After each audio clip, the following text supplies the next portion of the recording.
Voting శాతాన్ని పెంచుకునేందుకు అందుబాటులో ఉన్న అవకాశాలన్నింటినీ కేంద్ర ఎన్నికల సంఘం యూజ్ చేసుకుంటుంది. ఇప్పటికే ఓట్ ఫ్రం హోమ్ వెసులుబాటు కల్పించింది. ఇప్పుడు మరో అవకాశాన్ని కూడా ప్రజలకు కల్పించనుంది ఈసీ. గుర్తింపు కార్డు లేకపోయినా, మర్చిపోయినా వారి కోసం ఈ ఓటర్ గుర్తింపు కార్డును డౌన్లోడ్ చేసుకునే సౌకర్యాన్ని అందుబాటులోకి తీసుకొచ్చింది. డైరెక్ట్గా ఎన్నికల సంఘం వెబ్సైట్ నుంచి దీన్ని డౌన్లోడ్ చేసుకోవచ్చు. ఎలాగూ అందరి దగ్గర స్మార్ట్ ఫోన్స్ ఉండనే ఉన్నాయి కదా. మొబైల్లో అప్పటికప్పుడు ఎక్కడైనా ఈ ఓటర్ గుర్తింపు కార్డును డౌన్లోడ్ చేసుకోవచ్చు.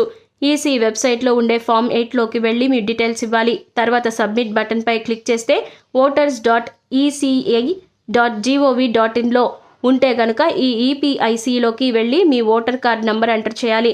వెంటనే మీ మొబైల్ నంబర్కు ఓటీపీ వస్తుంది. దాన్ని ఎంటర్ చేయాలి. వెంటనే మీ ఈ గుర్తింపు కార్డు డౌన్లోడ్ అవుతుంది. దాన్ని ఎన్నికల అధికారులకు చూపించి ఓటేయొచ్చు.